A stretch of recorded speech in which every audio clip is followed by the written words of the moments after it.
Hello, Jeanne. Hello, Sylvain. Nice to see you. Thank you so much for accepting to do this interview together. And we do this series of interviews for the library of the CTA. So it's an archiving of interviews about teachers, Continuum teachers, Yeah. and about what they do, what they like to do, how they love to share the work of Continuum with people, with other, and everything they can contribute to our world, our culture, Oh, our body somatic culture, with a wonderful gift that is Continuum. So, Jeanne, Jane or yes. Jeanne? Jeanne. Jeanne. It's actually French. You know that? Yes, yes. So please, can you just say some words about you, where you live, and what you do with Continuum and other things? And other things as well. Yeah. Yeah, okay. I live in Denmark Mhm. and I'm a Rolfer and I was educated in 90.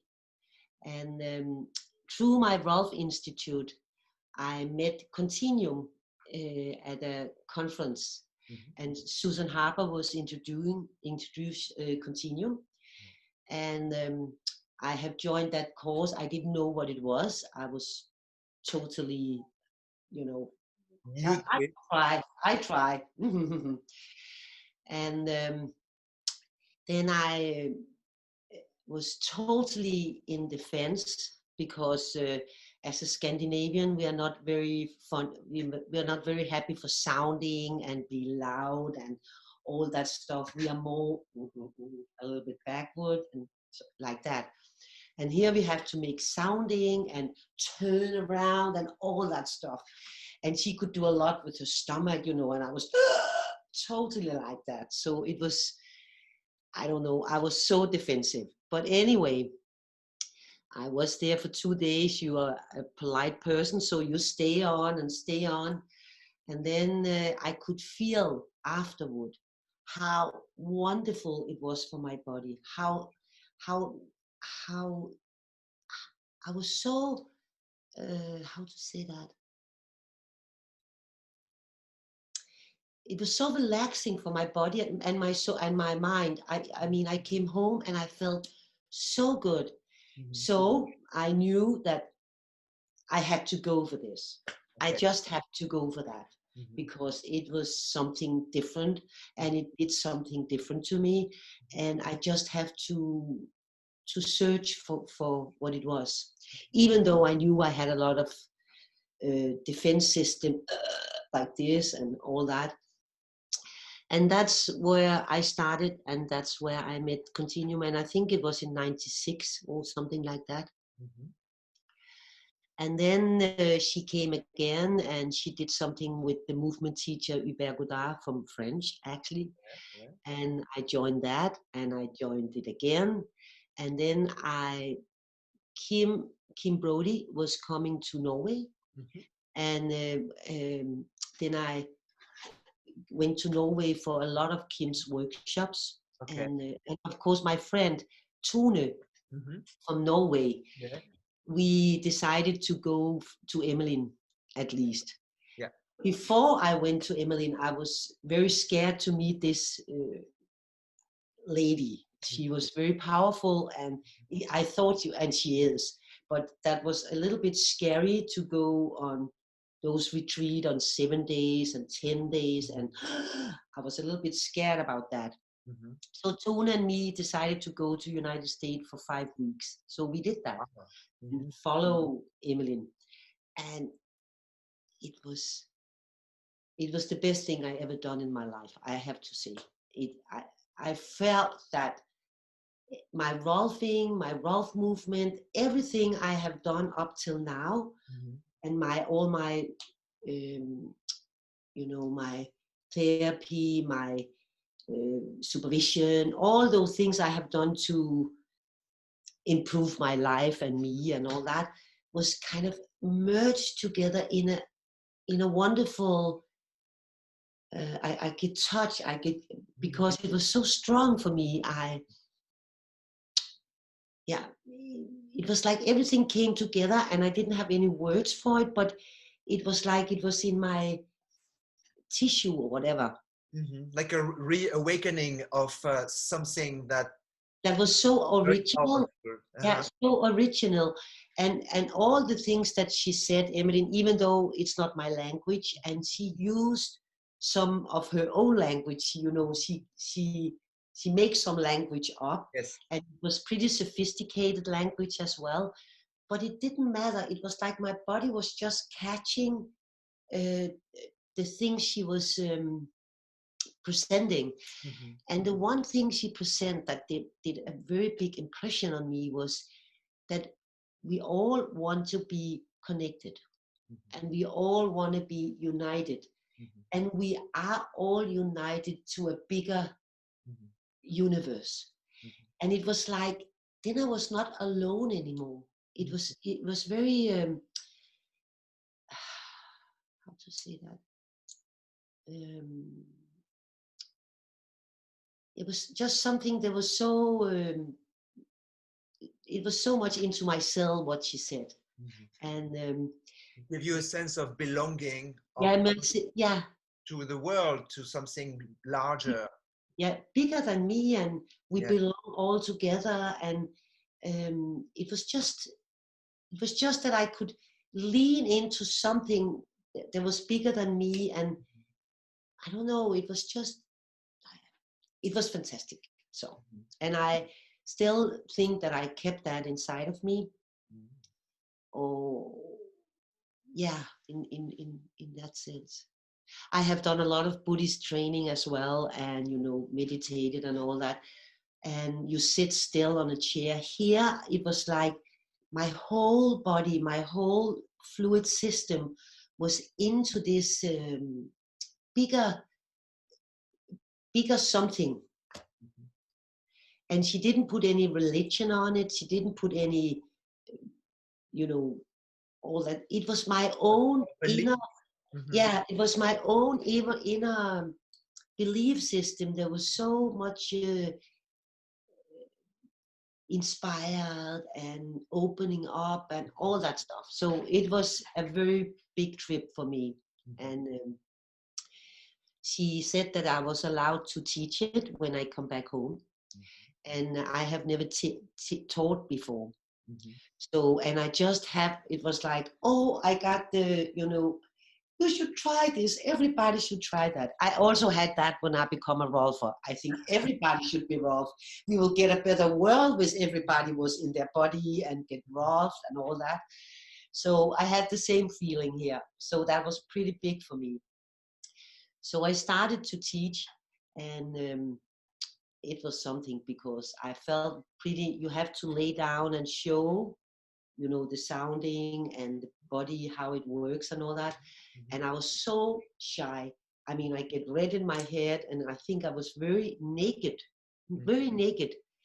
But in a way, it was also a nakedness that was,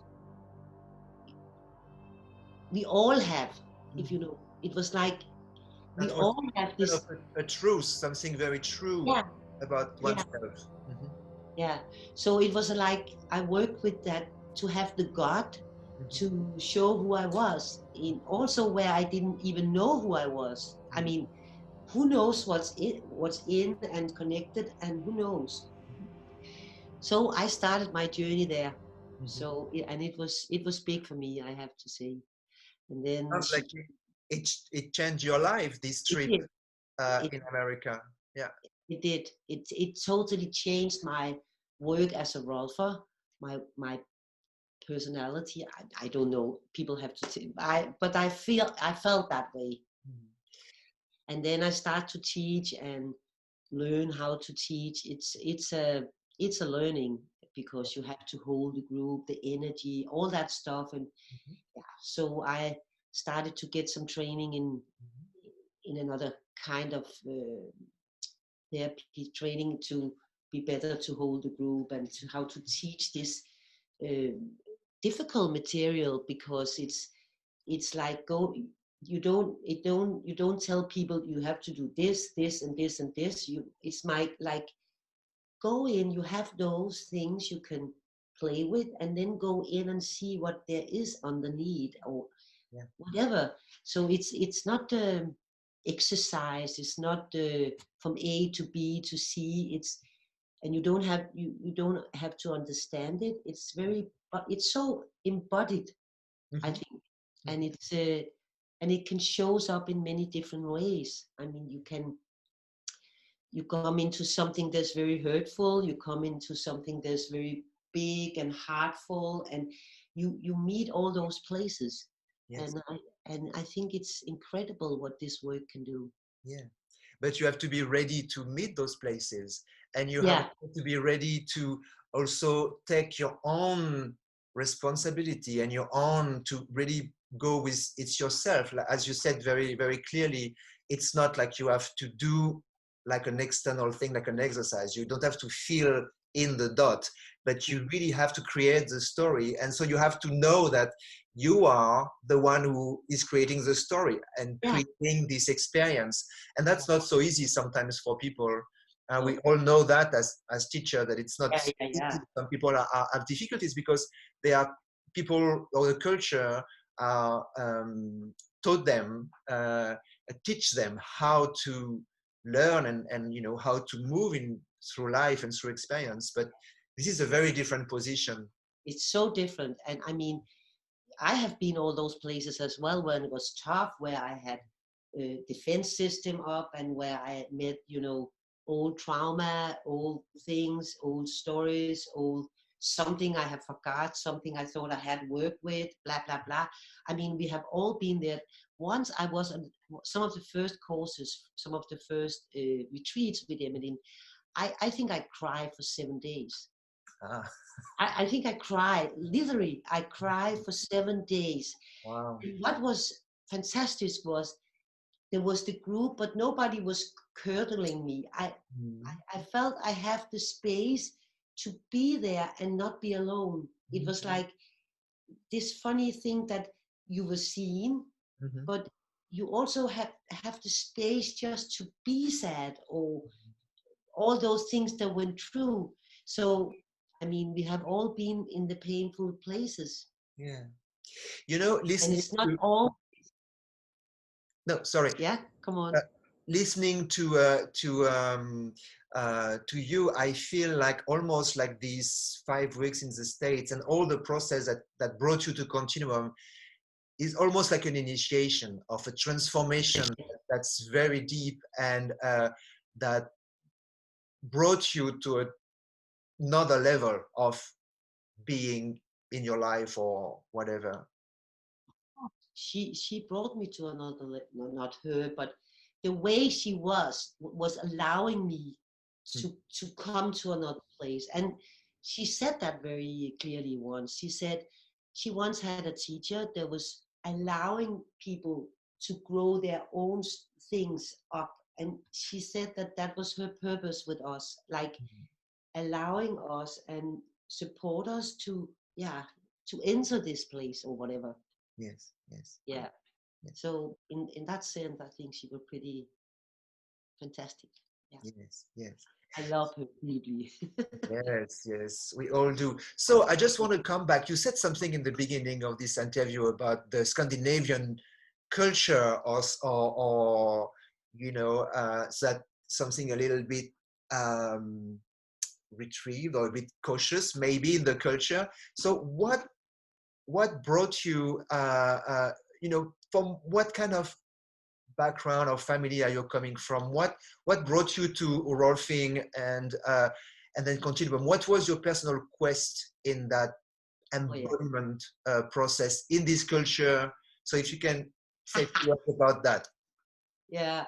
I it's a long. I will try to make it short. I'm the big sister of 7 children, Mhm. so in a, I took care of them. And then I live in a community, got 2 children myself and have a husband. I was living in a community where we thought that if the community could grow, we could do a better world, show that we could live together. I'm 65. So I'm an old hippie in a way.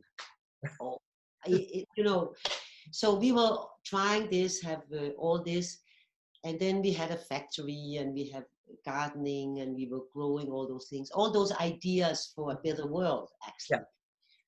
And then I went into a big crisis in my life. I was in the late 20s, I think, and I went into a big crisis. I wanted to do something more with my life. I want to do something else, something more bigger. I need to come out of this. There was some urge inside of me. Mm-hmm. And then my husband didn't want to go with that, so I had to leave, and that was very painful because you also have some own culture in you, you know, mom, dad, and children. Even though you live differently, we were living outside the country, and so on. So it was painful, but and I was in a big crisis, and that's where I went to a therapist training for 3 years. And then because I have to work on all those issues that was coming up, and then after a year, we come back for a holiday, and then I saw somebody that was being robbed, and then I said, "What have you done?" I could just see her body was different, and I didn't know what. I just felt and saw that she was so different, and the way she was doing the therapy was so different from. I mean, we were more, also, it's just to say it short. And then she said she was being robbed. So I said, what the hell is that? And she tried to explain that it's something you do with your hands and the fascia and all that. And then I just heard myself, I have to be that. That's what I want. So that's it. And then I heard myself, and then I had to prepare all that. I was dyslexic, so I had to learn a lot. So I did all that, and then I went to United States for a year. Wow. And you know, everybody said, "Oh, you are a bad mother. You leave your children. You do that, blah blah blah blah blah blah." And I was there for a year. I went home and visited my children because it was very tough to leave your children. Yeah. They were teenage. They were 15 and 17 years. They didn't want to go with me. They want to stay. So I had to leave them, and then I wasn't a mother. I wasn't, you know, in a community anymore. I was just totally alone. So that was my journey. So it was like being in the desert and be totally alone and don't have any image, don't have nothing. I mean, I was just going for this journey to become a writer. And I think because I love the freedom. I love my freedom. I love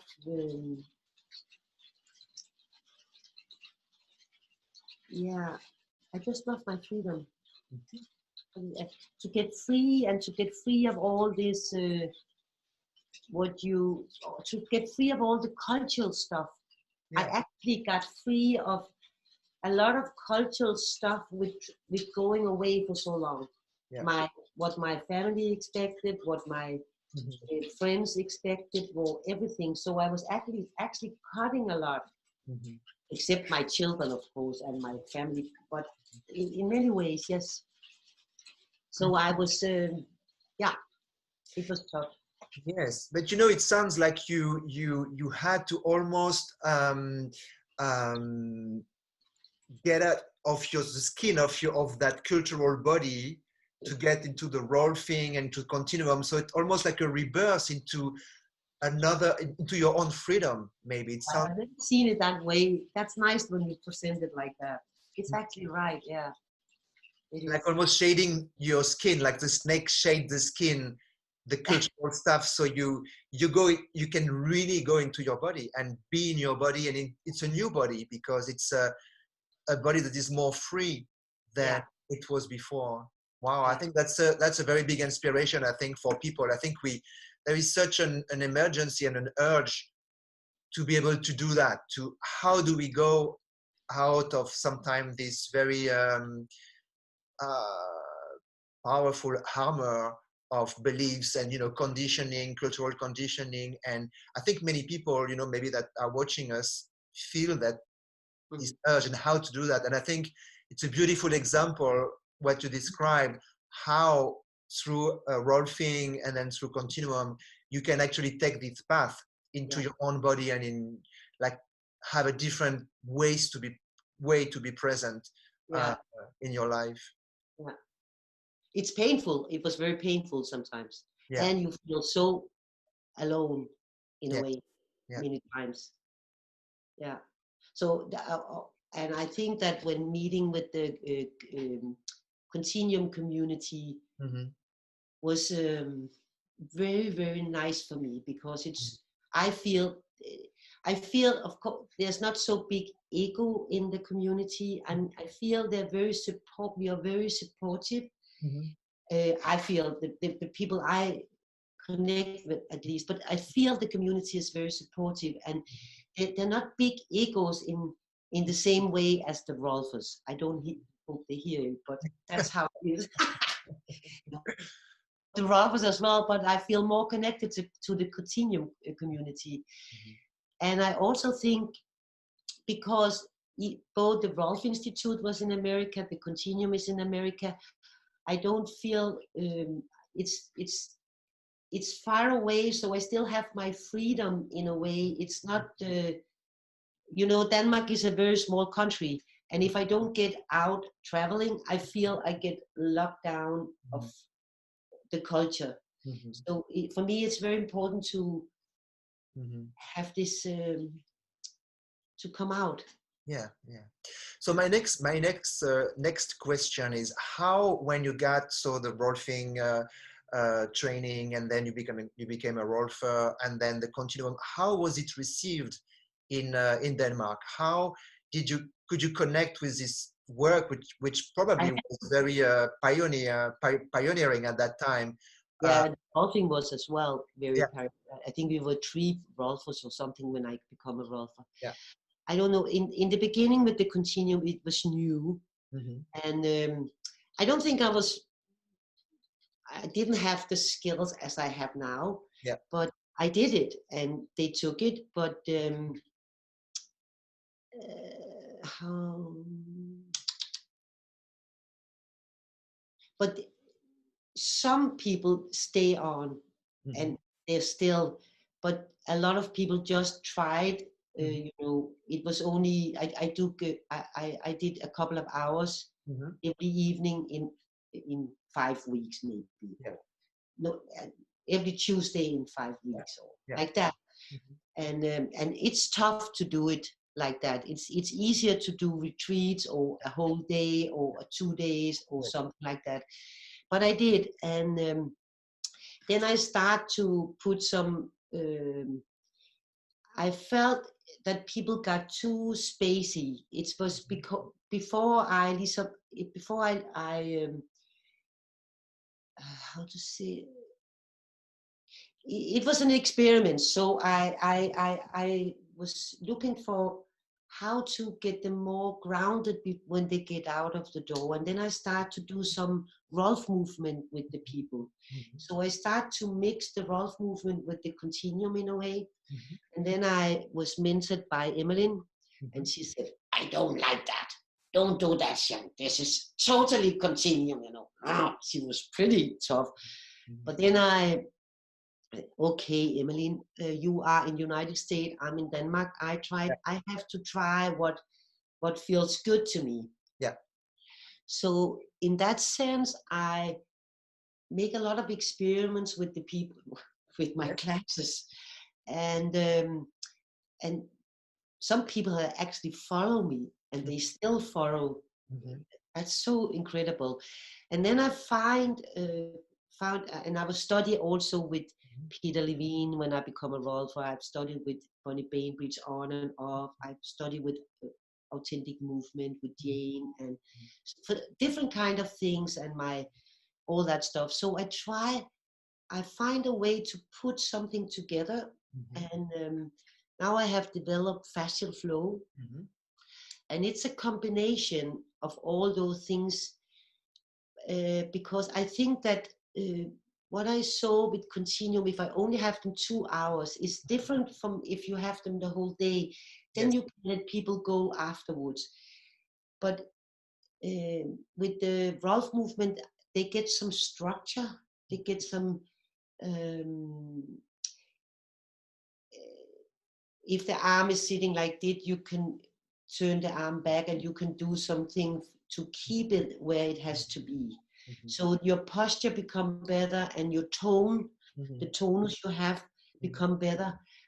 Um, so it's so I make a combination with the softness, the fluid, and you know the fascia has 80% of fluid in it.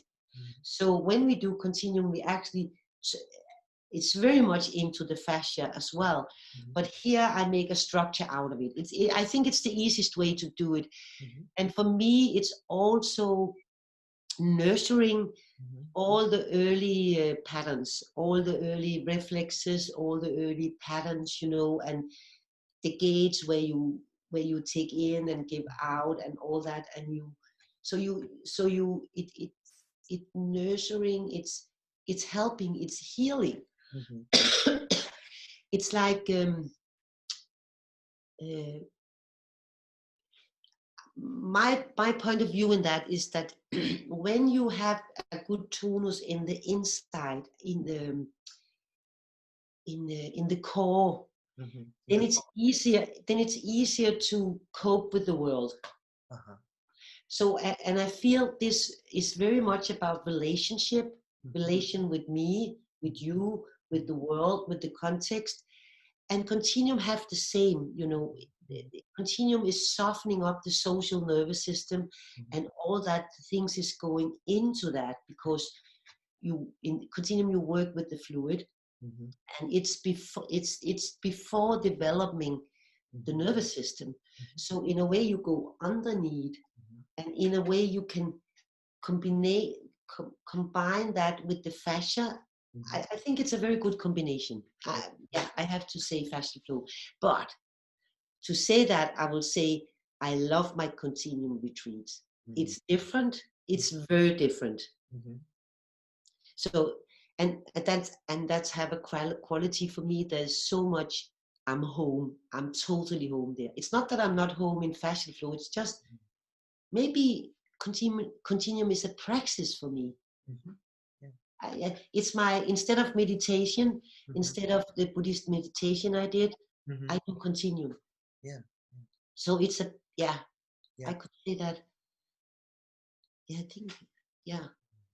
I really I, love how actually you found a way to bring some element of continuum in and make it maybe more accessible yeah, to your audience, also to people who come to you and to your culture and to your people. And I think that's also a beautiful thing about this practice. It's a vast, almost like a way of understanding the world that kind of unique from this perspective. But yeah, then sometimes the gap is really hard for people to go yeah, from what the conditioning and their daily life into such a vast space and of connectiveness, but also it's so much space. So that yeah, can be scary sometimes when people don't know that, you know, yeah, we are connected to this vast, and so it's beautiful to find ways. And I think it's great in this community how people also are developing a unique, they can, they own the continuum, it's in their body, and then and then you can propose and create new things even. people get more curious about continuum when they have done fascia flow. They enter continuum much nicer, Mhm. because otherwise people can meet up and it's not them, you know. Yeah. And that's not nice for them or for us. Mhm. So I think it's a good way to get them into continuum. Mhm. Yeah. So yeah, it is. Yeah, So we will, for this video, we will put all the information about what you propose with facial flow, like your website and the next event, so people who are watching can discover what you propose. And I think it's fantastic. And then also your continuum retreat and all the other things. But we will put all. we have just done some. We are making a Nordic Continuum club. Right. Yeah, we are Nordic Continuum, and we make some retreats in Norway, Sweden, and Denmark. Mhm. and we are 3 person, Tony, me, and Emilio. Mhm. And then we do it. Now we have one in February Mhm. in Denmark on an island, and then the next one will be in Sweden. Mhm. And so that's what we do now. And then I have my Saturdays, but that's taught in Danish. The other one is taught in English, I Mhm. think. Mhm. It depends on who is coming. Yeah, yeah, yeah. And what else? My fashion flow, I teach it in English in Belgium right now. I make an education in Mhm. it. Mhm. So I make the education in Belgium right now, Mhm. and hopefully maybe in England at one point. Fantastic, fantastic. So we will put all the information at the end of this video, so people can find you Yeah. and they can get more information, contacting you by emails or things You like can that. just put my website on, and it's in English. You can push the button in English, and people can write me Yeah, if it's difficult to find around. It can be a little bit yeah. difficult because I write it in Danish, and then it's not all the courses I have in English. Mhm. So but push it and or write me, Okay. then I'll tell you. Yes. Is there any more questions? Yes. Let's see. Let's see how we can maybe move. So one of the question I have, but in general, and that's Yeah. also a personal question. In Continuum, we use sound and Mm, some breath. yeah. And what has been your journey through the learning of the sound, and what do you feel sound do to your to your system? If you can, because I realize when I teach, or when some people are familiar with their body Mm, and movement, but mm. when it comes to the voice or making sound, or sometimes it's almost like another world. And Yeah. even though, and for some people who are singers or specialists of the sound, to go into the specific sound of embodied sound, it's not so easy as well. Oh, So it feels like, in Continuum we are in kind of an in between space where sound has a very particular function, and where we use frequencies, but we use also the shape of the throat in ways that moves the tissues in specific ways. So what has been your experience, your learning experience, maybe in Continuum, of those sounds, and how do you personally feel it has an effect in your body? I was, as I said, I'm a Scandinavian person, and sounding when I met it the first time with Susan, I was totally in defense. But I find out because I was so shocked in my body. I have worked with it, but it was still in my body, so I was like this. So I was hyper in Mhm. this. So every time I said a sound, I touched this Mhm. point. So of course it made all the scariness or up running. So I find out that, but in a way I could feel it did something. As I said, I Mhm. I could feel it did something. So for me, the sounding was very scary and took long time. Mhm. And then I'm not a singer. Mhm. I'm as I said, I'm dyslexic on my ears. Mhm. That has to say, when I sing, I can sing false or whatever. Now I hear better, but Mhm. the the things was yeah. So it was very provocating to me. But then I find out that my I was some of the other Continuum teachers was helping me Mhm. with the sounding. Mhm. Linda was helping me a lot Mhm. in the rapping. So she was saying. Then I tried to breathe in and breathe half out, and then I could say theta with not stopping here. So I was experiment different things, Mhm. and then I was at home. I did the same, and suddenly I could feel that the sound was coming from my tissue Mhm. instead of coming. So I can have very deep sounding, and I don't know where it comes from, and I cannot explain it. and sometimes it's so different. Mm-hmm. I had an accident where I was hurting my jaw and my teeth here. And then I had to say E. Mm-hmm. So I said E. I couldn't get it down. It was like up here where I have heard it. E. And now and after that, and I was just doing it. Then I could feel how it did something, and suddenly I could say E.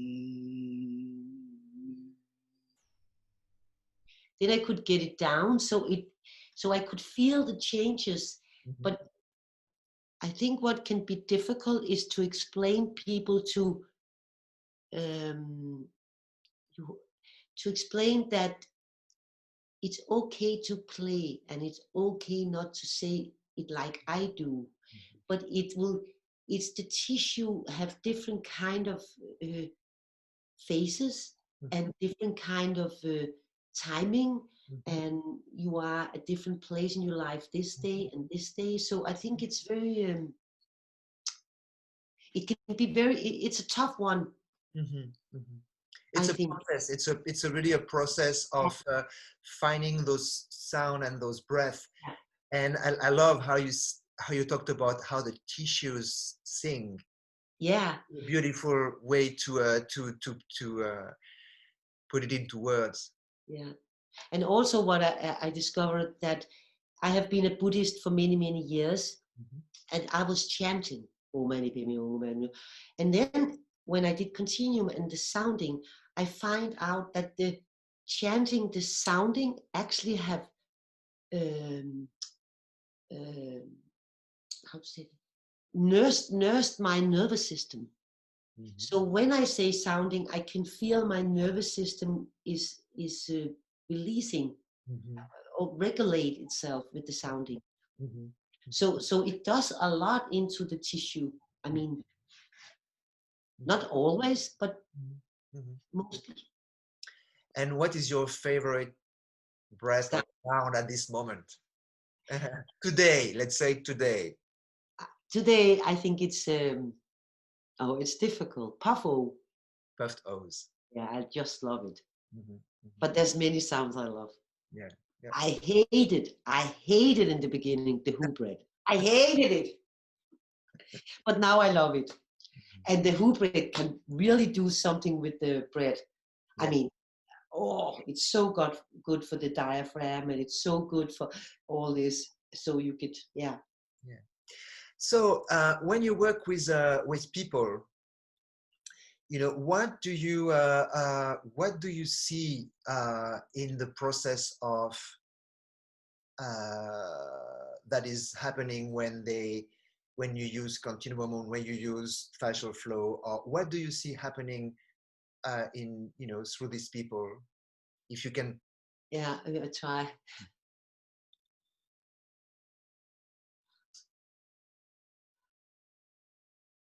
I think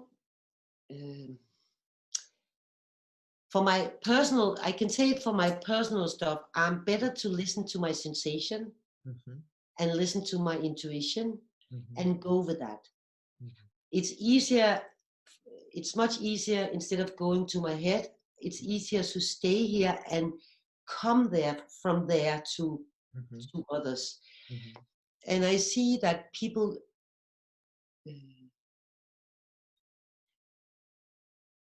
get more secure in their body and like their body, get more graceful. Beautiful. Much more graceful. Yeah. And even though they are big or small or whatever, they I think they start to like their body. Even it doesn't matter how it looks. Yeah, that's fantastic. I love that, Jeanne. It's beautiful. I think when there is a practice that can bring some self-love and something satisfying about one's own body, it's such a beautiful healing and therapeutic.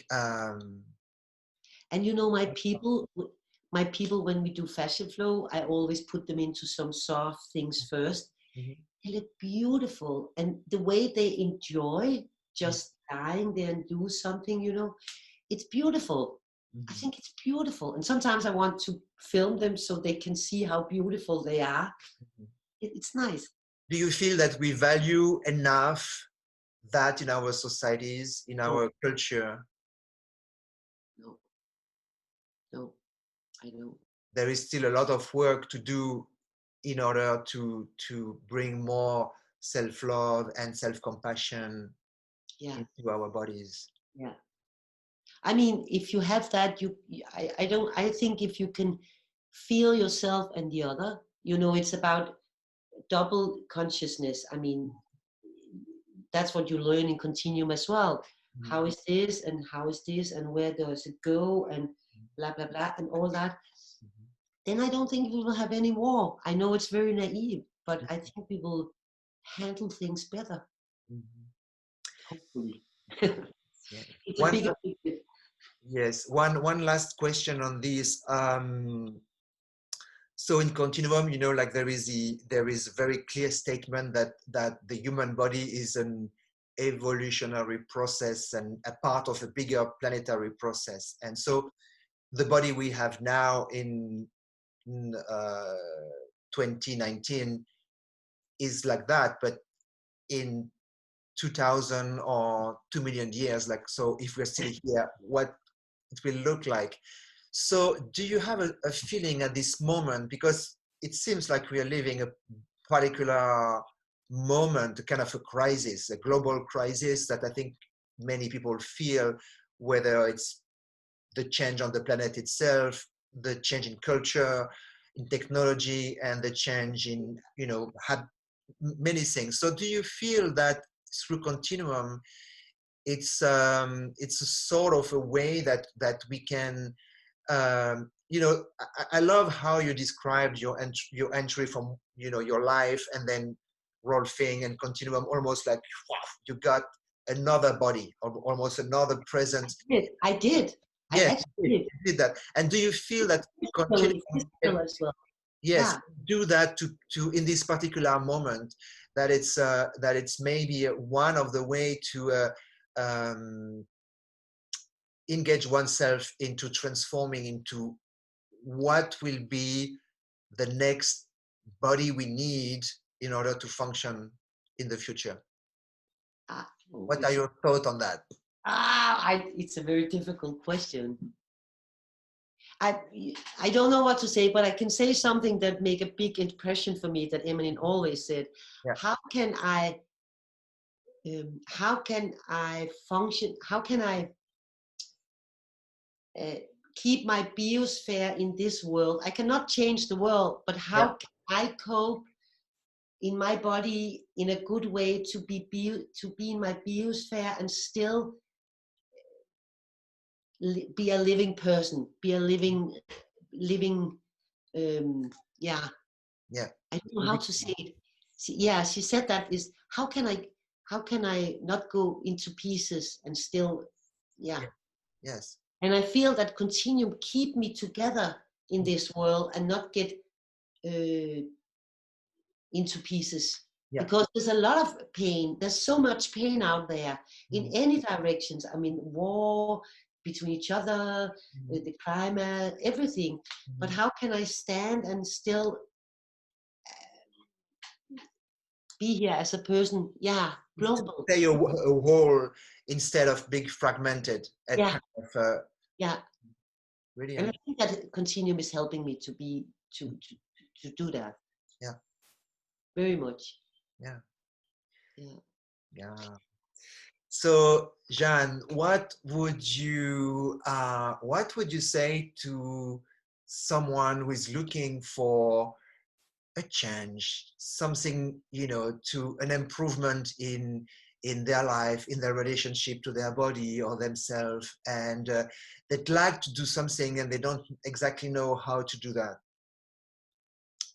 How to start you know, what would be the first things you would tell them? Maybe not to come to a continuum retreat of No, 7 no. Maybe not. but I will look into the internet and I will look for dance some somatic body work, somatic, some somatic thing, something with the body. Then I will try different kind of things, and for sure something will fit you. I mean, and but in this world, I think there's a lot of sapping. People don't stay and take the sleeves up and say, now I'm going for it, even though it's painful. Yeah. I mean, it was painful with Continuum for me, but I knew I follow my inner intuition that this was something I had to go for, even though I didn't understood and she was tough and blah, blah, blah. I just knew in a way. So I think it's good to try some different things. Yeah. To see what catch you in a way that's, I don't know. I think we all know if we listen.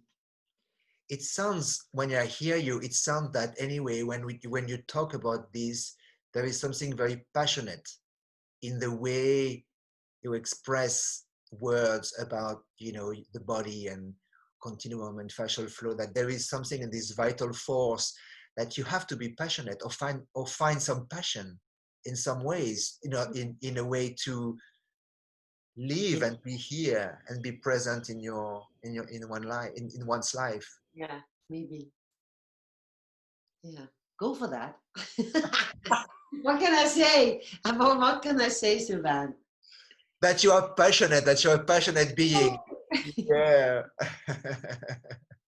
Yeah, I am. And I like that. And And of course, what? you love to share this passion. Yeah, of course. Because it's from here. Yeah. I think what Continuum also learned me a lot is you have to teach for where you are. Yes. Even though you are low on energy, you show up and you have that, and you cannot hide that. And that can do something to the whole group or to me. And I mean, then you grow in it. So yeah. And to remember that and not go down the drain, it can be difficult. Yeah. Great. Yeah. So thank you, Jeanne, for this moment together.